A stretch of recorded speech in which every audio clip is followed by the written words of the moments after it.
আচ্ছা, কোনোদিন ভেবে দেখেছো মানুষ সব থেকে বেশি কাকে ভালোবাসে? উত্তরে আমরা আমাদের প্রিয়জনের নাম নিশ্চয়ই বলবো, কিন্তু আসলে মানুষ নিজেকে সবচেয়ে বেশি ভালোবাসে। তাই তো সকলের মধ্যেই সে তার নিজের প্রতিবিম্বকে খুঁজে বেড়ায়। আর এই খোঁজ যদি কোনোদিন সফল হয়, তাহলে সেটা কি তার কাছে সত্যি আনন্দদায়ক হবে, নাকি সেটা তাকে তার নিজের অস্তিত্ব টিকিয়ে রাখার লড়াইয়ের ময়দানে টেনে নিয়ে যাবে?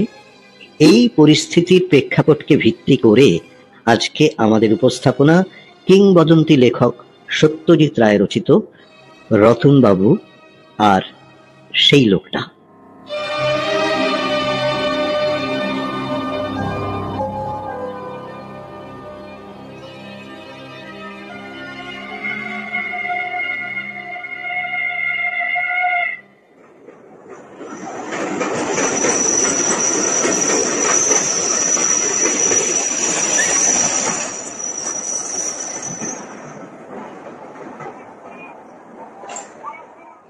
ট্রেন থেকে প্ল্যাটফর্মে নেমে এদিক ওদিক দেখে রতনবাবুর মনে একটা খুশির ভাব জেগে উঠল।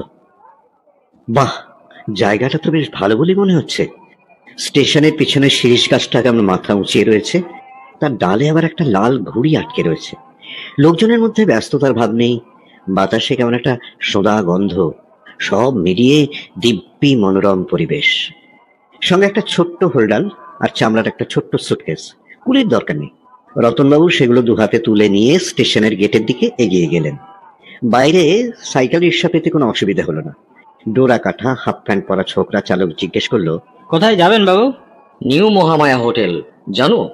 হ্যাঁ হ্যাঁ, উঠুন উঠুন। ভ্রমণ জিনিসটা রতনবাবুর একটা বাতিক বলেই বলা যেতে পারে। সুযোগ পেলেই তিনি কলকাতার বাইরে কোথাও ঘুরে আসেন।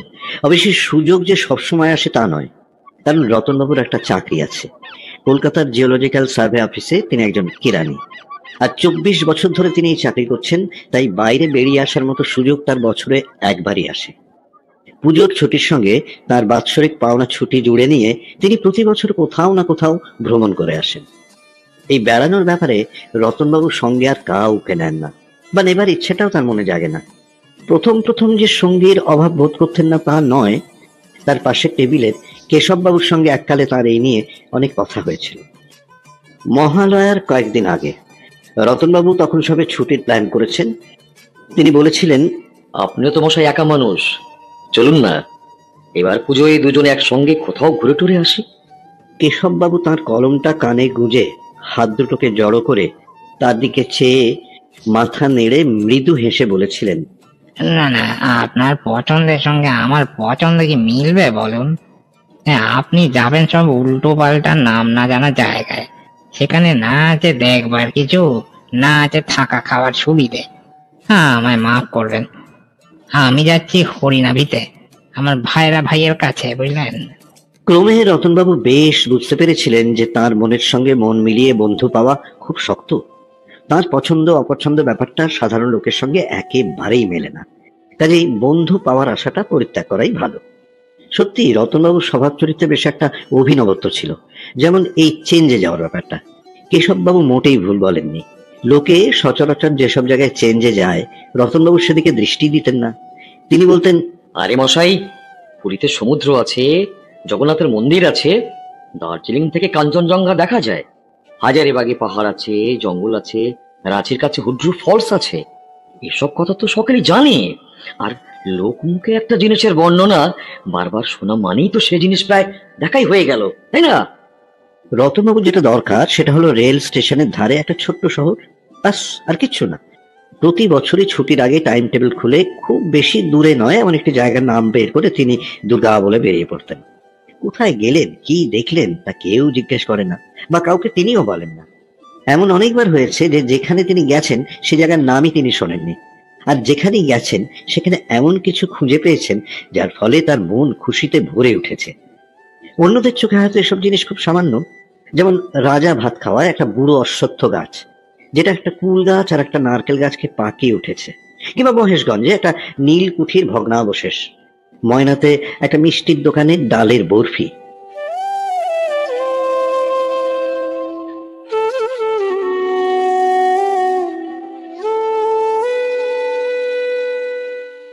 এবারে রতনবাবু যেখানে এসেছেন সে জায়গাটার নাম হচ্ছে সিনি। টাটানগর থেকে 15 মাইল দূরে এই শহর। এই জায়গাটা অবশ্য টাইম টেবিল থেকে বার করেননি তিনি। আপিসের অনুকূল মিত্তির বলেন জায়গাটার কথা। নিউ মহামায়া হোটেলের নামটাও তার কাছ থেকেই পাওয়া। রতনবাবুর চোখে হোটেলটাকে বেশ ভালো বলেই মনে হলো। ঘরটা ছোট, তবে তাতে কিছু যায় আসে না। পূব দক্ষিণ দুদিকে দুটো জানলা রয়েছে, তাই দিয়ে বেশ চমৎকার দৃশ্য দেখা যায়। পঞ্চা চাকরটি তো বেশ অমায়িক বলেই মনে হলো। রতনবাবু শীত গ্রীষ্ম দুবেলা গরম জলে স্নান করেন। পঞ্চা তাকে আশ্বাস দিল তার জন্য কোনো চিন্তা করতে হবে না।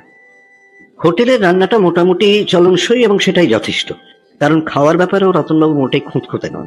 শুধু একটি বায়না তাঁর আছে, ভাত আর হাতের রুটি। এই দুটো একসঙ্গে না হলে তার খাওয়া হয় না। মাছের ঝোলের সঙ্গে ভাত আর ডাল তরকারির সঙ্গে রুটি, এটাই তার রেওয়াজ। হোটেলে এসে পঞ্চাকে তিনি কথাটা জানিয়ে দিয়েছেন এবং পঞ্চাও সে খবর যথাসময় ম্যানেজারকে পৌঁছে দিয়েছে।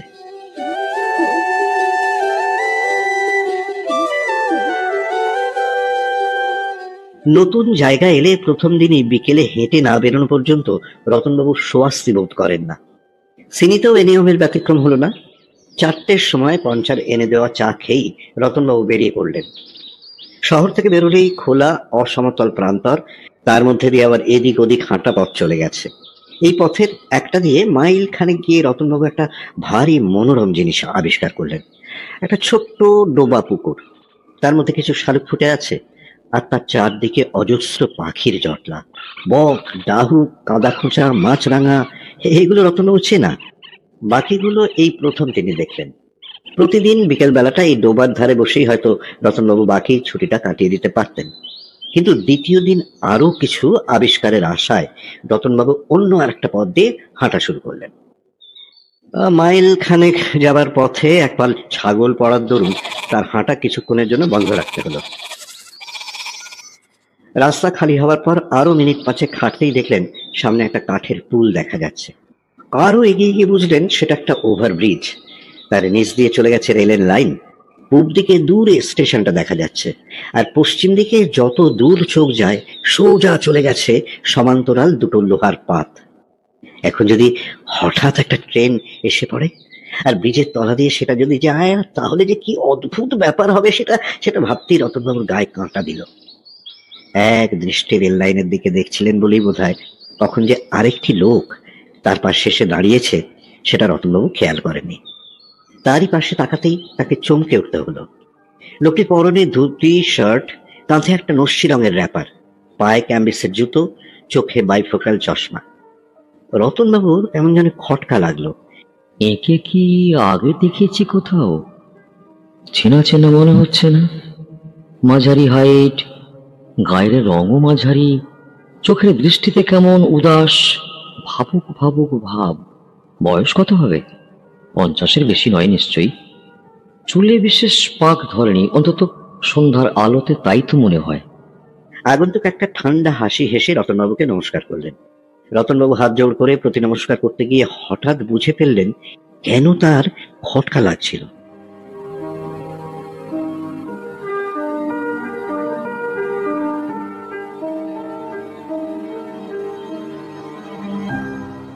লোকটিকে চেনা চেনা মনে হবার কারণ আর কিচ্ছু নয়। এই ধাঁচের একটি চেহারা রতনবাবু বহুবার দেখেছেন, এবং সেটা তার আয়নায়। ভদ্রলোকের চেহারার সঙ্গে তার নিজের চেহারার আশ্চর্য মিল। মুখের চৌকোনা ভাব, চুলের টেরি, গোপের ধাঁচ, থুতনির মাঝখানে খাঁজ, কানের লতি, এই সমস্ত প্রায় হুবহু এক। তবে গায়ের রং আগন্তুকের যেন একটু বেশি ময়লা, ভুরুটা একটু বেশি ঘন, আর মাথার পিছনে চুল যেন একটু বেশি লম্বা।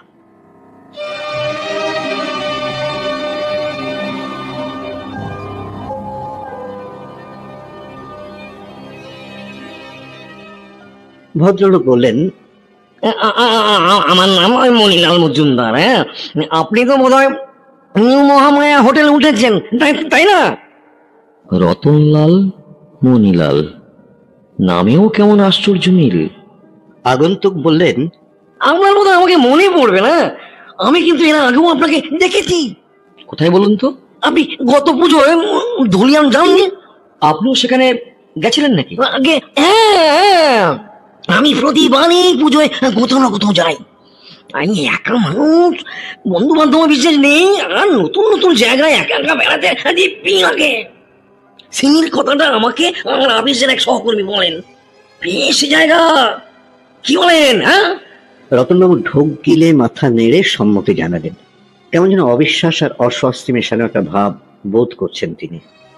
মণিলাল বাবু জিজ্ঞেস করলেন, ওদিকে ওই পুকুরটা দেখেছেন, যার পাশে পাখির জটলা হয় বিকেল বেলায় দিকটা? হ্যাঁ হ্যাঁ, দেখেছি দেখেছি। মনে হলো কিছু ভিন দেশের পাখিও জড় হয়েছে ওখানে। কিছু পাখি দেখলাম যা বাংলাদেশে আগে দেখিনি। আপনার কি মনে হলো? এতক্ষণে রতনবাবু খানিকটা স্বাভাবিক বোধ করছেন, বললেন, হ্যাঁ, আমারও তো এই ধারণা।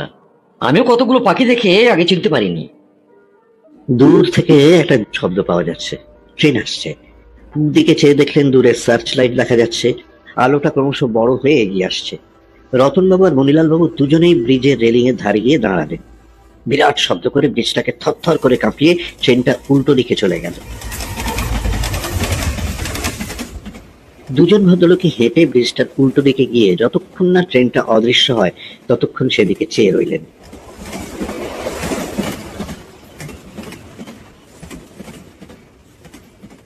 রতনবাবুর মনে ছেলে মানুষই রোমাঞ্চের ভাব জেগে উঠেছে।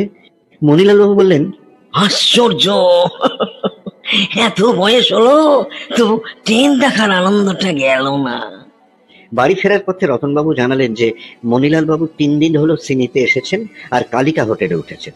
কলকাতাতেই তার পৈতৃক বাড়ি, কাজও করেন তিনি কলকাতার একটা সওদাগরি অফিসে। মাইনের কথাটা কেউ কাউকে সাধারণত জিজ্ঞেস করেন না, কিন্তু রতনবাবুর একটা অদম্য ইচ্ছের ফলে লজ্জার মাথা খেয়ে সেটা জিজ্ঞেস করে ফেললেন। আর উত্তরে যা পেলেন তাতে তার কপালে ঘাম ছুটে গেল। এমন কি সম্ভব? মণিলাল বাবু আর রতনবাবুর মাইনে এক, দুজনেই পান 437 টাকা, দুজনেই ঠিক একই সময় বোনাস পেয়েছেন পুজোয়। লোকটা যে তার নারী নক্ষত্র কোনো ফিকিরে আগে থেকে জেনে নিয়ে তার সঙ্গে একটা ধাপ্পাবাজির খেলা খেলছে, এই কথাটা রতনবাবু কিছুতেই বিশ্বাস করতে পারলেন না। প্রথমত, তার রোজকার জীবনে কি ঘটনা ঘটছে না ঘটছে তা নিয়ে কেউ কোনোদিন মাথা ঘামায়নি। তিনি নিজের তালেই নিজে ঘোরেন। অফিসের বাইরে বাড়ির চাকর ছাড়া কারোর সঙ্গে কথা বলেন না, বা কারোর বাড়িতে গিয়ে কখনো আড্ডাও মারেন না। মাইনের ব্যাপারটা না হয় বাইরে জানাজানি হতে পারে, কিন্তু তিনি রাতে কখন ঘুমন, কি খেতে ভালোবাসেন, কোন খবরের কাগজ পড়েন, কোন থিয়েটার বা কোন বাংলা সিনেমা তিনি ইদানিং দেখেছেন, এসব তো তিনি নিজে ছাড়া কেউ জানে না। অথচ এর সবকিছুই যে ভদ্রলোকের সঙ্গে হুবহু মিলে যাচ্ছে। রতনবাবু কিন্তু কথাটা মুখ ফুটে মণিলাল বাবুকে বলতে পারলেন না। সারা রাস্তা তিনি শুধু মণিলাল বাবুর কথাই শুনলেন আর নিজের সঙ্গে মিল দেখে বারবার অবাক হলেন, চমকে উঠলেন। নিজের সম্বন্ধে তিনি এগিয়ে গিয়ে কিছুই বললেন না।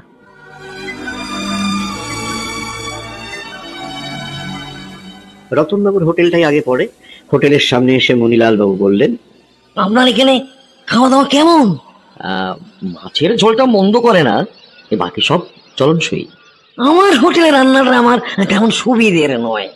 শুনেছি এখানে জগন্নাথ মিষ্টান্ন ভান্ডারে নাকি ভালো লুচি আর ছোলার ডাল করে। আজ রাতের খাওয়াটা সেখানে সারলে কেমন হয়? হ্যাঁ, বেশ তো, আমার আপত্তি নেই। ধরুন এই 8টা নাগাদ। হ্যাঁ, ঠিক আছে, আমি ওয়েট করবো আপনার জন্য। তারপরে একসঙ্গে যাওয়া যাবে। মণিলাল বাবু চলে যাওয়ার পর রতনবাবু হোটেলে না ঢুকে কিছুক্ষণ বাইরের রাস্তায় পায়চারি করলেন।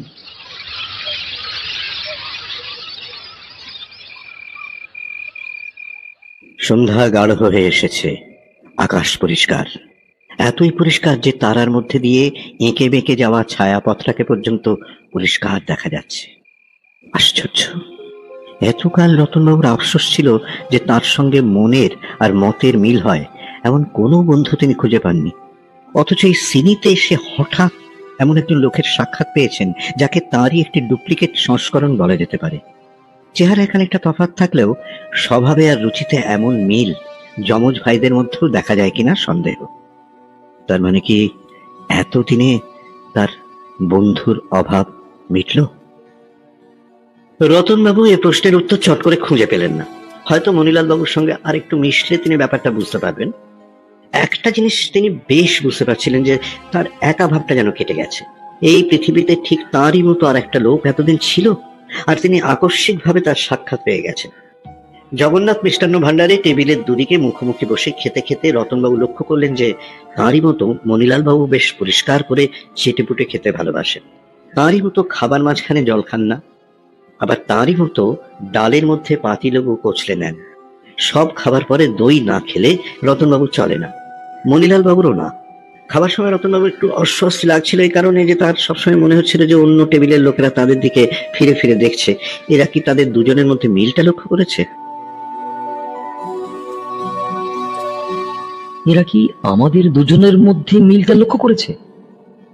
এই মিলটা কি এতই স্পষ্ট যে বাইরের লোকের চোখেও ধরা পড়ে?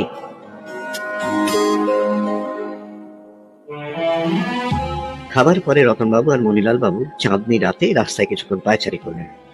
একটা প্রশ্ন রতনবাবুর মাথায় অনেকক্ষণ ধরে ঘুরছিল, এক ফাঁকে সেটা বেরিয়ে পড়লো। জিজ্ঞেস করলেন, আপনার কি 50 পেরিয়ে গেছে? এই পেরোলো বলে এখনই পৌঁছে এই 50 কমপ্লিট করব। রতনবাবুর মাথাটা বঁ করে ঘুরে গেল। হ্যাঁ, দুজনের জন্ম একই দিনে, 1223 সালের 11ই পৌষ।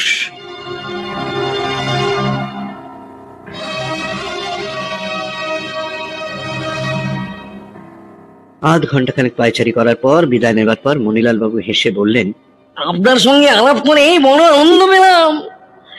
আমার সঙ্গে সহজে কারোর একটা বনে না, কিন্তু আপনার বেলা সেই কথাটা কিন্তু একেবারেই ঘটে না। বাকি ছুটিটা বেশ আনন্দে কাটবে বলে মনে হচ্ছে, কি বলেন?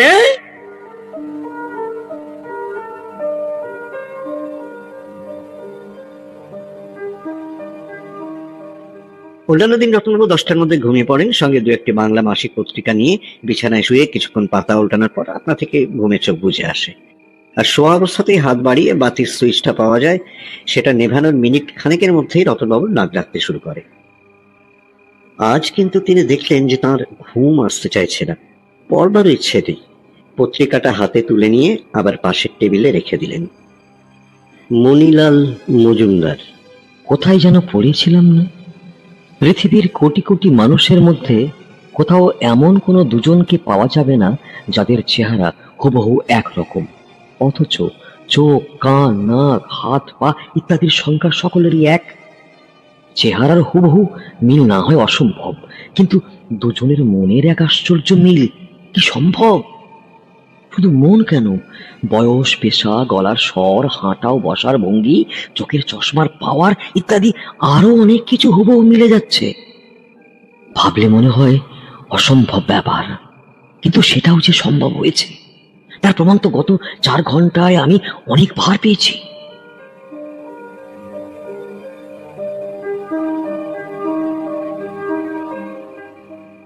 রাত 12টা নাগাদ রতনবাবু বিছানা ছেড়ে উঠে ঘরের কুঁজো কাত করে আঁজলা করে খানিকটা জল নিয়ে নিজের মাথায় দিলেন। তার মাথা গরম হয়ে গেছে, এই অবস্থায় কিছুতেই ঘুম আসবে না। ভিজে মাথায় আলতো করে গামছাটা একবার বুলিয়ে নিয়ে আবার বিছানায় গিয়ে শুলেন। বালিশটা ভিজে গেল যে, যাক ভালোই হয়েছে, যতক্ষণ না শুকোয় ততক্ষণ মাথাটা অন্তত ঠান্ডা থাকবে। পাড়া নিস্তব্ধ হয়ে গেছে। একটা পেঁচা বিকট স্বরে চেঁচাতে চেঁচাতে হোটেলের পাশ দিয়ে উড়ে চলে গেল। জানলা দিয়ে চাঁদের আলো এসে বিছানায় পড়েছে। কখন জানি আপনা থেকে রতনবাবুর মন থেকে ভাবনা মুছে গিয়ে তার চোখ দুটো বন্ধ হয়ে গেল।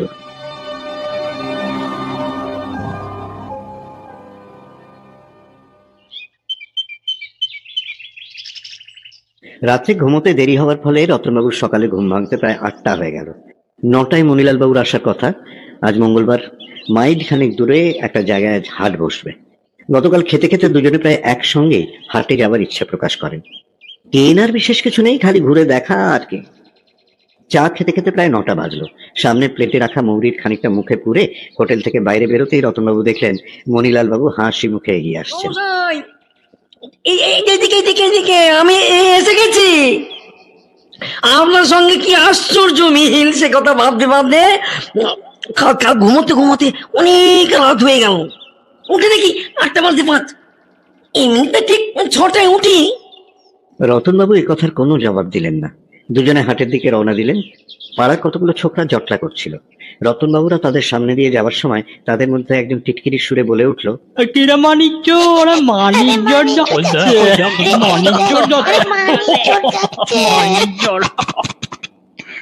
রতনবাবু যথাসম্ভব কথাটাকে অগ্রাহ্য করে এগিয়ে চললেন।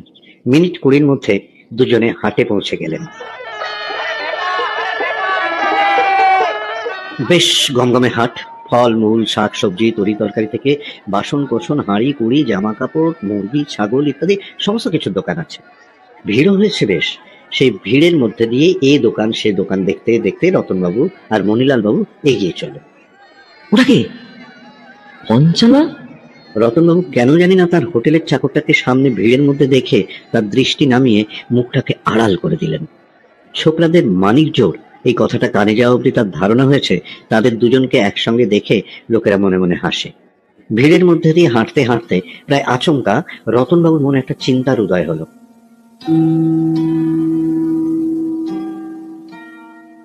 না না না, আমি একাই ভালো ছিলাম, আমার বন্ধুর দরকারও নেই।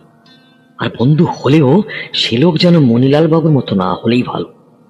মণিলাল বাবুর সঙ্গে আমি যতবারই কথা বলছি ততবারই আমার মনে হয়েছে আমি যেন নিজের সঙ্গে কথা বলছি। প্রশ্ন করলে কি উত্তর পাওয়া যাবে সেটা যেন আগে থেকেই জানা। তর্ক করার কোনো সুযোগ নেই, আলোচনার প্রয়োজন নেই, ঝগড়াঝাটির কোনো সম্ভাবনাই নেই। এটা কি বন্ধুত্বের লক্ষণ? আমার অফিসের কার্তিক রায়ের সঙ্গে মুকুন্দ চক্রবর্তীর তো গলায় গলায় ভাব, কিন্তু তা বলে কি দুজনের মধ্যে কথা কাটাকাটি হয় না? আলবাত হয়, কিন্তু তবুও তো তারা বন্ধু, সত্যিকারের বন্ধু। সবকিছু মিলিয়ে তার বারবার মনে হতে লাগলো যে মণিলাল মজুমদার লোকটি তার জীবনে না এলেই যেন ভালো ছিল। ঠিক একই রকম দুজন লোক যদি জগতে থাকেও তাদের পরস্পরের কাছাকাছি আসাটা কোনো কাজের কথা নয়। সিনি থেকে কলকাতা ফিরে গিয়েও মণিলাল বাবুর সঙ্গে হয়তো দেখা হয়ে যেতে পারে, এই কথা ভাবতেই রতনবাবু শিউরে উঠলেন। একটা দোকানে বাঁশের লাঠি বিক্রি হচ্ছিল। রতনবাবুর অনেক দিনের শখ একটা লাঠি কেনার, কিন্তু মণিলাল বাবু দর করছেন দেখে রতনবাবু অনেক কষ্টে তার লোভ সংবরণ করলেন। শেষটায় দেখেন কি মণিলাল বাবু নিজেই একটা জায়গা থেকে দুটো লাঠি কিনে তার একটি তাকে উপহার দিলেন। দেবার সময় আবার বললেন, এই সামান্য লাঠিটা বন্ধুত্বের চিহ্ন হিসাবে নিতে আপনার নিশ্চয়ই আপত্তি হবে না? হ্যাঁ, কি বলেন? হাটের পর হোটেলের দিকে ফেরার পথে মণিলাল বাবু অনেক কথা বললেন। তার ছেলেবেলার কথা, তার মা বাবার কথা, তার স্কুল কলেজের কথা। রতনবাবু শুনতে শুনতে মনে হচ্ছিল যে তার নিজের জীবন কথাই যেন কেউ তাকে গড়গড় করে শুনিয়ে যাচ্ছে।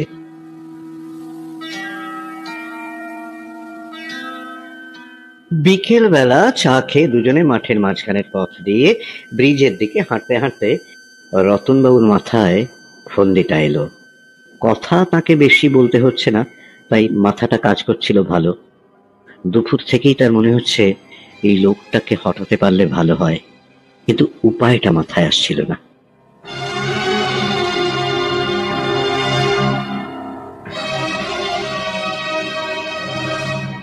ঠিক এই মুহূর্তে পশ্চিমের আকাশে কালো মেঘটা চোখে পড়তেই রতনবাবুর উপায়টা যে তার চোখের সামনে জলজ্যান্ত দৃশ্য হিসেবে দেখতে পেলেন। তিনি দেখলেন যে তারা দুজন যেন ওভারব্রিজের রেলিং এর ধারটায় দাঁড়িয়ে আছেন। দূরে পশ্চিম দিক থেকে 6টার মেল ট্রেনটা ঝড়ের গতিতে এগিয়ে আসছে।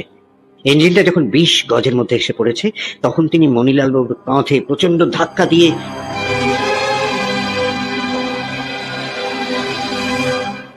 রতনবাবু হাঁটা অবস্থাতেই চোখ বন্ধ করলেন। তারপর চোখ খুলে আর চোখে একবার মণিলাল বাবুর দিকে দেখে নিলেন। মণিলাল বাবুকে কিছু মাত্র চিন্তিত বলে মনে হলো না, কিন্তু দুজনের মধ্যে যদি এতই মিল হয় তাহলে মণিলাল বাবু হয়তো মনে মনে তাকে হটাবার কোনো ফোন দিয়ে আটছেন। কিন্তু তার চেহারা থেকে তা মনে হলো না। সত্যি কথা বলতে কি, এই ভদ্রলোক দিব্যি মনের আনন্দে গুনগুন করে গান গাইছেন। হিন্দি সিনেমার এই গানের সুরটা রতনবাবু মাঝে মাঝে গুনগুন করে থাকেন।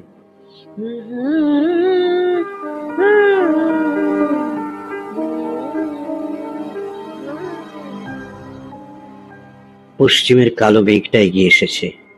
সূর্য মেঘের পিছনে ঢাকা, বোধহয় আর কয়েক মিনিটের মধ্যেই অস্ত যাবে। রতনবাবু চারিদিকে চেয়ে ত্রিসীমানায় আর কোনো মানুষের চিহ্ন দেখতে পেলেন না। ভালোই হয়েছে, কাছাকাছির মধ্যে কোনো তৃতীয় ব্যক্তি থাকলে আমার প্ল্যানটাই ভেস্তে যেত। আশ্চর্য, একটা মানুষকে খুন করার কথা ভেবেও আমি নিজেকে দোষী মনে করতে পারছি না কেন? মনিলাল বাবুর যদি কোনো বিশেষত্ব থাকতো, এমনকি তার স্বভাব চরিত্র যদি আমার চেয়েও সামান্য অন্যরকম হতো, তাহলে আমি তাকে মারার কথা কল্পনাই করতে পারতাম না।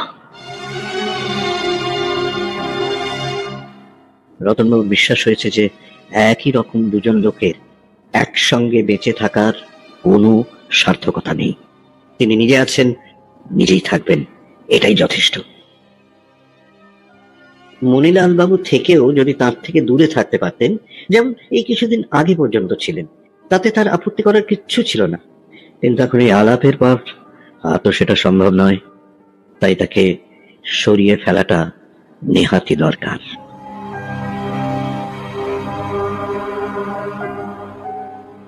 রতনবাবু ও মনিলাল বাবু ওভারব্রিজটায় এসে পৌঁছলেন।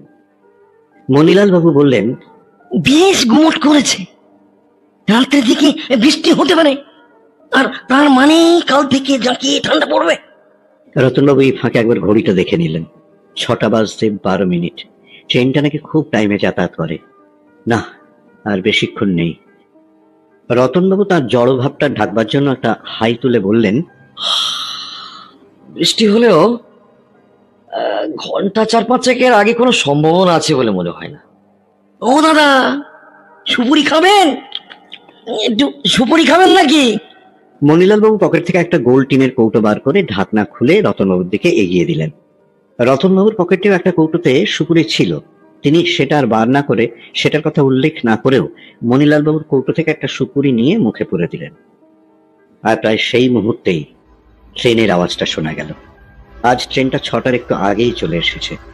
মনিলাল বাবু রেলিং এর দিকে এগিয়ে গিয়ে ঘড়িটা একবার দেখে নিয়ে বললেন, 7 মিনিট বিফোর টাইম। পশ্চিমে মেঘ থাকার জন্য আজ অন্য দিনের চেয়ে চারিদিকে একটু বেশি অন্ধকার, তাই হেডলাইটের আলোটা আরো বেশি উজ্জ্বল বলে মনে হচ্ছে। এখনো অনেক দূরে ট্রেন, তবে আলোটা দ্রুত বেড়ে চলেছে। এক দৃষ্টে তাকিয়ে থাকলে চোখে জল এসে যায়। সাইকেলে চেপে একটা লোক রাস্তা দিয়ে ব্রিজের দিকে এসেছে। সর্বনাশ, লোকটা থামবে নাকি? রতনবাবুর আশঙ্কা ভুল। লোকটা তাদের পাশ দিয়ে ঝড়ের বেগে সাইকেল চালিয়ে উল্টো দিকের রাস্তা দিয়ে সন্ধ্যার অন্ধকারে অদৃশ্য হয়ে গেল। ট্রেনটা প্রচন্ড দাপটে এগিয়ে এসেছে। চোখ ঝলসানো হেডলাইটের দূরত্ব আন্দাজ করা কঠিন, আর কয়েক সেকেন্ডের মধ্যে ওভারব্রিজ কাঁপতে শুরু করবে। ট্রেনের শব্দে কান পাতা যায় না। মনিলাল বাবু রেলিং এর ধারে দাঁড়িয়ে ট্রেনের দিকে চেয়ে আছেন। একটা বিদ্যুতের চমক, আর সেই সঙ্গে সঙ্গে রতন বাবু তার সমস্ত শক্তিকে প্রয়োগ করে 2 হাত দিয়ে মনিলাল বাবুর পিঠে মারলেন একটা ধাক্কা।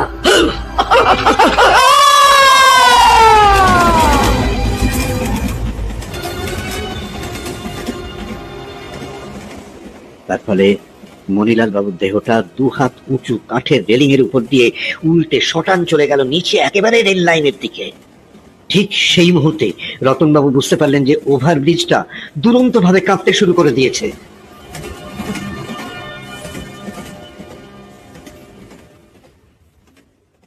রতনবাবু আজ আর ট্রেন চলে যাওয়ার দৃশ্য দেখার জন্য অপেক্ষা করলেন না। কাঠের ব্রিজটার মতোই তার মধ্যে একটা কাঁপুনি শুরু হয়েছে। পশ্চিমের মেঘটা অনেকখানি এগিয়ে এসেছে, আর মাঝে মাঝে বিদ্যুতের চমক দিচ্ছে।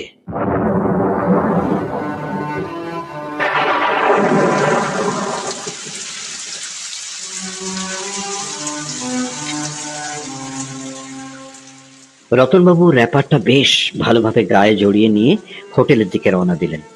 বৃষ্টির প্রথম পশলাটা এড়াবার ব্যর্থ চেষ্টায় শেষের রাস্তাটুকু প্রায় দৌড়ে হাঁপাতে হাঁপাতে এসে রতনবাবু হোটেলে ঢুকলেন।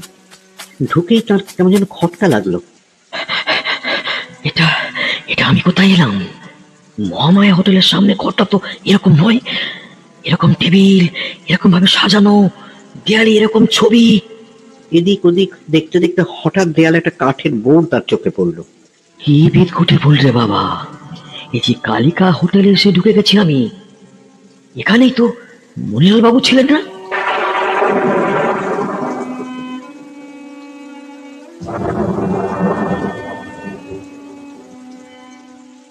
কে একজন প্রশ্ন করলো তাকে, আরে বৃষ্টিতে ভিজলেন নাকি? রতনবাবু ঘুরে দেখলেন মাথায় কোঁকড়া চুল, সবুজ র্যাপার গায়ে দেওয়া একজন লোক, বোধহয় এই হোটেলেরই বাসিন্দা। তার দিকে মুখ করে হাতে চায়ের পেয়ালা নিয়ে বসে আছে। রতনবাবুর মুখ দেখে ভদ্রলোক যেন একটু অপ্রস্তুত হয়ে বললেন, সরি সরি, ভুল হয়ে গেছে। আপনাকে দেখে হঠাৎ মণিলাল বাবু মনে হয়েছিল, তাই। এই প্রশ্নটা শুনে এই প্রথম রতনবাবুর মনে একটা সন্দেহ জাগলো। তিনি যে খুনটা করলেন সেটা সব দিক বিচার করে আটঘাট বেঁধে করেছেন কি?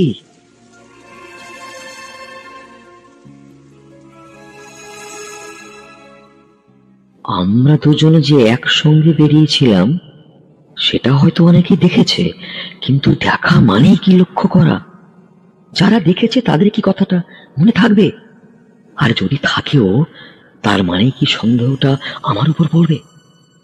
হাট থেকে বেরিয়ে খোলা রাস্তায় পড়ার পর আর আমাদের কেউ দেখেনি, এ কথা আমি খুব ভালোভাবেই জানি। আর ওভারব্রিজে পৌঁছানোর পর, ও হ্যাঁ, সেই সাইকেলওয়ালা তো আমাদের দুজনকে নিশ্চয়ই দাঁড়িয়ে থাকতে দেখেছে, কিন্তু তখন রীতিমতো অন্ধকার হয়ে এসেছে। ওইভাবে দ্রুত বেগে সাইকেল চালিয়ে যাবার সময় কি সে লোক আমাদের মুখ চিনে মনে রেখে দিয়েছে? না না, অসম্ভব, অসম্ভব।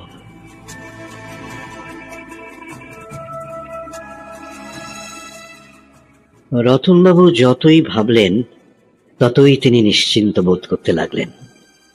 মণিলাল বাবুর মৃতদেহ আবিষ্কার হবে নিশ্চয়ই, কিন্তু তার ফলে রতনবাবুর উপর সন্দেহ পড়বে, তার বিচার হবে, শাস্তি হবে, তাকে খুনি হিসেবে মৃত্যু দণ্ডে দণ্ডিত হতে হবে, এসব কথা রতনবাবুর কিছুতেই বিশ্বাস হলো না।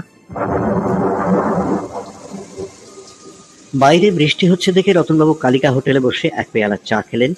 7:30 নাগাদ বৃষ্টি থামল। রতনবাবু শটান নিউ মহামায়া চলে এলেন। কি অদ্ভুত ভাবে ভুল করে তিনি ভুল হোটেলে গিয়ে হাজির হয়েছিলেন সেটা ভাবতেও তার হাসি পাচ্ছিল। রাত্রে পেট ভরে খেয়ে বিছানায় শুয়ে দেশ পত্রিকা খুলে অস্ট্রেলিয়ার বুনো জাতিদের সম্বন্ধে একটা প্রবন্ধ পড়ে রতনবাবু ঘরের বাতি নিভিয়ে দিয়ে পরম নিশ্চিন্তে চোখ বুঝলেন।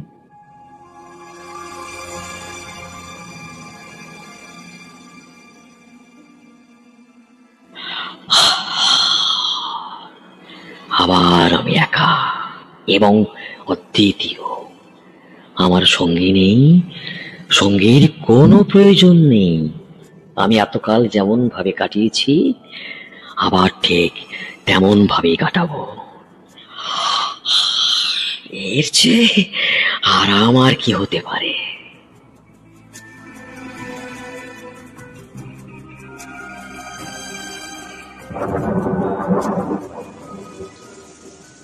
বাইরে আবার বৃষ্টি শুরু হয়েছে, তার সঙ্গে বিদ্যুতের চমক আর মেঘের গর্জন, কিন্তু তাতে কিছু এসে যায় না, কারণ রতনবাবু নাক ডাকতে শুরু করেছেন।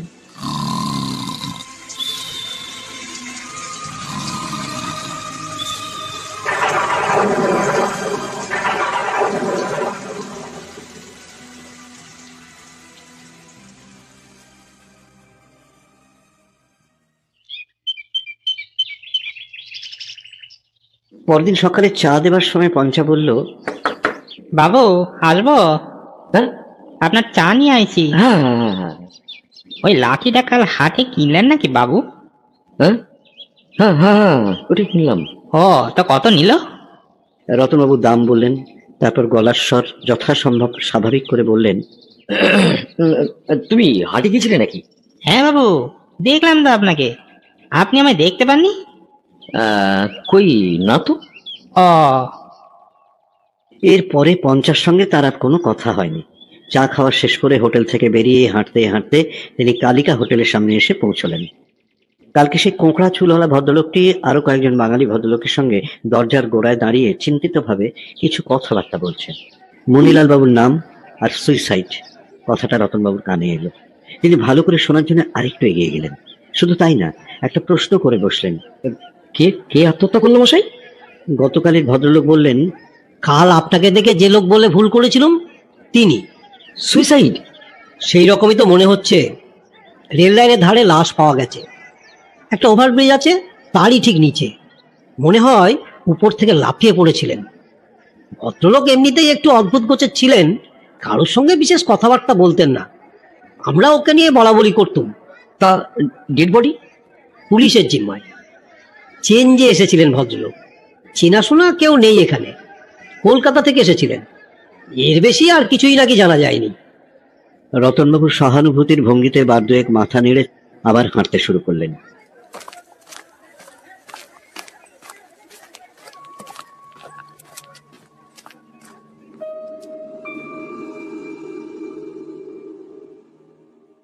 সুইসাইড? তাহলে খুনের কথাটা কারোর মাথাতে আসেনি। কি আশ্চর্য সৌভাগ্য আমার! খুন জিনিসটা তো তাহলে ভারী সহজ। লোকে এত ভয় পায় কেন? লোকে এত ভয় পায় কেন?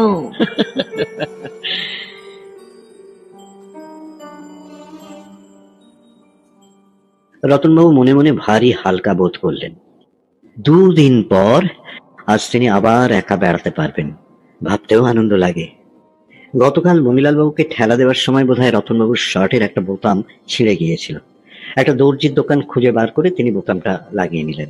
তারপর একটা মণিহারি দোকান থেকে একটা নিম টুথপেস্ট কিনলেন, নাহলে কাল সকালে দাঁত মাজা হবে না। যেটা রয়েছে সেটা টিপে টিপে একেবারে চ্যাপ্টার শেষ অবস্থায় এসে পৌঁছেছে। দোকান থেকে বেরিয়ে এসে কিছু দূর যেতে একটা বাড়ির ভিতর থেকে কীর্তনের আওয়াজ এলো রতনবাবুর কানে। রতনবাবু খানিকক্ষণ দাঁড়িয়ে দাঁড়িয়ে সেই কীর্তন শুনলেন। তারপর শহরের বাইরে একটা নতুন রাস্তা দিয়ে মাইল খানিক হেঁটে 11টা নাগাদ হোটেলে ফিরে এসে স্নান খাওয়া সেরে দিবানিদ্রার উদ্যোগ করলেন। যথারীতি 3টে নাগাদ ঘুম ভাঙলো, আর ভাঙা মাত্র রতনবাবু বুঝতে পারলেন যে তার মন চাইছে আজ সন্ধ্যায় আর একটা বার ওভারব্রিজটা যেতে। গতকাল খুব স্বাভাবিক কারণেই রতনবাবু ট্রেনের দৃশ্যটা উপভোগ করতে পারেননি। আকাশে মেঘ অবশ্য কাটেনি, কিন্তু তাতে ক্ষতি নেই। বৃষ্টির কোনো সম্ভাবনা আছে বলে মনে হয় না। আজ তিনি ট্রেন আসা থেকে শুরু করে চলে যাওয়ার শেষ মুহূর্ত পর্যন্ত আরাম করে দেখবেন।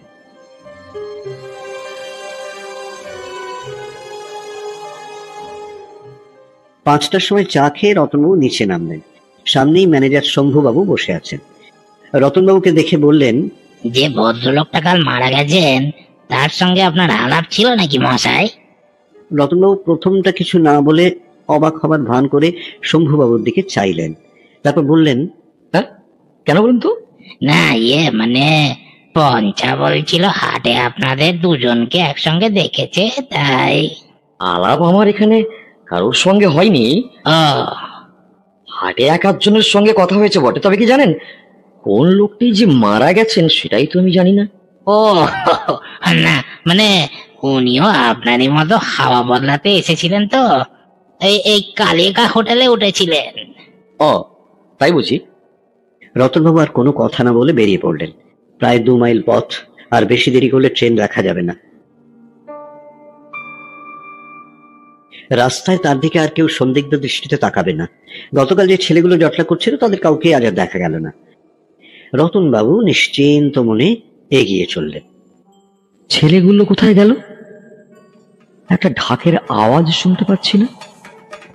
পাড়ায় পুজো আছে বোধ হয়, ছেলেগুলো নির্ঘাত সেখানে গেছে।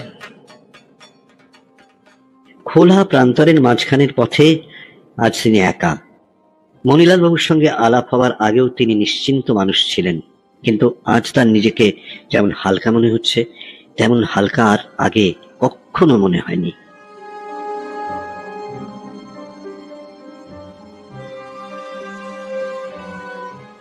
ওই যে বাবলা গাছ, ওটা পেরিয়ে মিনিট খানেক হাঁটলে ওভারব্রিজ।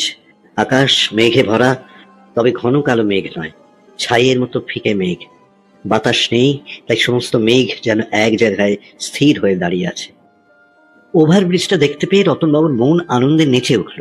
তিনি পা চালিয়ে এগিয়ে গেলেন। বলা যায় না, ট্রেন যদি কালকের চেয়েও বেশি তাড়াতাড়ি এসে পড়ে। মাথার উপর দিয়ে এক ঝাঁক বক উড়ে গেল, ভিন দেশের বক কিনা কে জানে। ব্রিজের উপর দাঁড়িয়ে সন্ধ্যার নিস্তব্ধতা রতনবাবু বেশ ভালো করে বুঝতে পারলেন। খুব মন দিয়ে কান পাতলে ক্ষীণ ঢাকের শব্দ শহরের দিক থেকে শোনা যায়, এছাড়া আর কোনো শব্দ নেই। রতনবাবু রেলিং এর পাশটা গিয়ে দাঁড়ালেন। ওই যে দূরের সিগন্যাল, আর ওই যে আরো দূরে স্টেশন। রেলিং এর নিচের দিকে কাঠের ফাটলে কি যেন একটা জিনিস চকচক করছে। রতনবাবু উপর হয়ে হাত বাড়িয়ে জিনিসটাকে বার করে আনলেন। সেটা একটা গোল টিনের কৌটো, আর তার ভিতরে এলাচ আর সুপুরি। রতনবাবু একটু হেসে সেটাকে ব্রিজের ওপর থেকে নিচের লাইনে ফেলে দিলেন। ঠুম করে একটা মৃদু শব্দও পেলেন। কতদিন ওইখানে পড়ে থাকবে এই সুপুরির কৌটো কে জানে। কিসের কিসের আলো ওটা? ট্রেন আসছে। এখনো শব্দ পাওয়া যাচ্ছে না, কিন্তু আলো এগিয়ে আসছে। রতনবাবু অবাক হয়ে আলোটা দেখতে লাগলেন। হঠাৎ একটা দমকা বাতাসে তার কাঁধ থেকে র্যাপারটা খসে পড়লো। রতনবাবু সেটাকে আবার বেশ ভালো করে জড়িয়ে নিলেন। হ্যাঁ, এবারে শব্দ পাচ্ছেন তিনি, যেন একটা ঝড় এগিয়ে আসছে, আর সঙ্গে ক্রমাগত একটা মেঘের গর্জন। রতনবাবুর হঠাৎ মনে হলো তার পিছনে কে যেন এসে দাঁড়িয়েছে। এই সময় ট্রেনের দিক থেকে চোখ ফেরানো মুশকিল, কিন্তু তাও তিনি একবার চারিদিকে চট করে চোখ ঘুরিয়ে নিলেন। কই, কেউ তো কোথাও নেই। আজ কালকের চেয়ে অন্ধকার কম, তাই দেখতে অসুবিধা নেই। শুধু আমি আর ওই দ্রুত ধাবমান জর্জেল ট্রেনটা ছাড়া মাইল খানিকের মধ্যে আর কেউ আছে বলে মনে হয় না।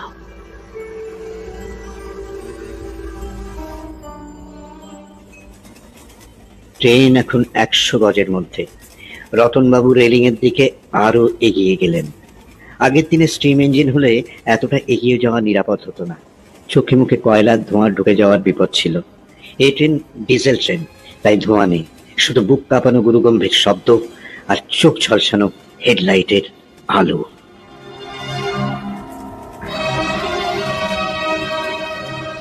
ওই এসে পড়লো ট্রেন ব্রিজটার নিচে। রতনবাবু তার দু কনুয়ের উপর ভর দিয়ে সামনের দিকে ঝুঁকে পড়লেন, আর ঠিক সেই মুহূর্তে পিছন থেকে দুটো হাত এসে তার পিঠে মারলো এক প্রচন্ড ধাক্কা।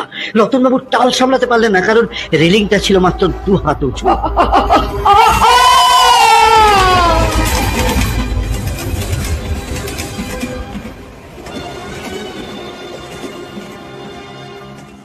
মেল ট্রেনটা সশব্দে ব্রিজ কাঁপিয়ে চলে গেল পশ্চিম দিকে, যেদিকের আকাশের রঙের রং এখন বেগুনি হয়ে এসেছে।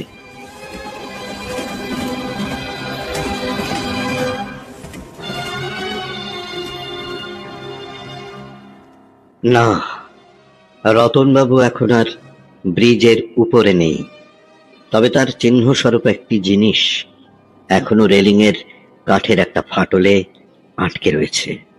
সেটা সুপুরি আর এলাচে ভরা একটি অ্যালুমিনিয়ামের কৌটো।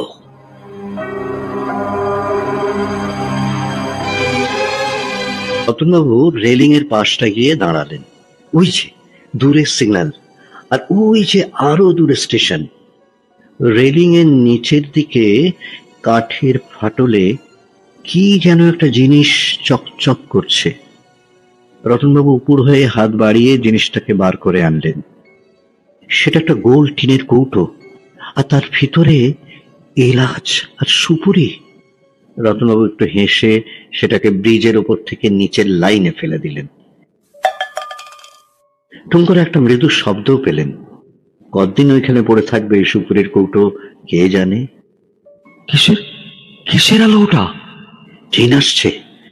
এখনো শব্দ পাওয়া যাচ্ছে না, কিন্তু আলো এগিয়ে আসছে। রতনবাবু অবাক হয়ে আলোটা দেখতে লাগলেন। হঠাৎ একটা দমকা বাতাসে তার কাঁধ থেকে র্যাপারটা খসে পড়লো। রতনবাবু সেটাকে আবার বেশ ভালো করে জড়িয়ে নিলেন। হ্যাঁ, এবারে শব্দ পাচ্ছেন তিনি, যেন একটা ঝড় এগিয়ে আসছে, আর সঙ্গে ক্রমাগত একটা মেঘের গর্জন। রতনবাবুর হঠাৎ মনে হলো তার পিছনে কে যেন এসে দাঁড়িয়েছে। এই সময় ট্রেনের দিক থেকে চোখ ফেরানো মুশকিল, কিন্তু তাও তিনি একবার চারিদিকে চট করে চোখ ঘুরিয়ে নিলেন। কই, কেউ তো কোথাও নেই। আজ কালকের চেয়ে অন্ধকার কম, তাই দেখতে অসুবিধা নেই। শুধু আমি আর ওই দ্রুত ধাবমান জর্জেল ট্রেনটা ছাড়া মাইল খানিকের মধ্যে আর কেউ আছে বলে মনে হয় না।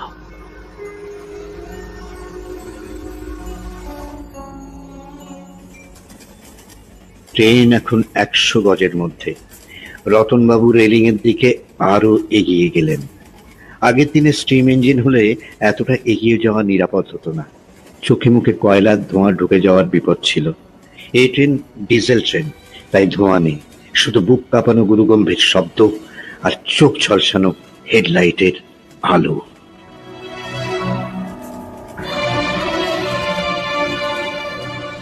ওই এসে পড়ল ট্রেন ব্রিজটার নিচে। রতনবাবু তার দু কনুয়ের উপর ভর দিয়ে সামনের দিকে ঝুঁকে পড়লেন, আর ঠিক সেই মুহূর্তে পিছন থেকে দুটো হাত এসে তার পিঠে মারল এক প্রচন্ড ধাক্কা। রতনবাবু টাল সামলাতে পারলেন না, কারণ রেলিংটা ছিল মাত্র 2 হাত উঁচু।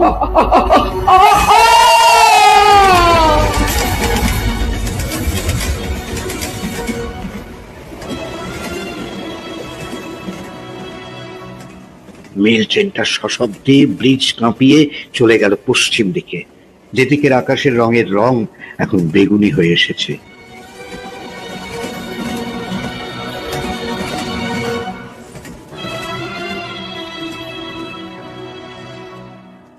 না, রতনবাবু এখন আর ব্রিজের উপরে নেই, তবে তার চিহ্ন স্বরূপ একটি জিনিস এখনো রেলিং এর কাঠের একটা ফাটলে আটকে রয়েছে। সেটা সুপুরি আর এলাচে ভরা একটি অ্যালুমিনিয়ামের কৌটো।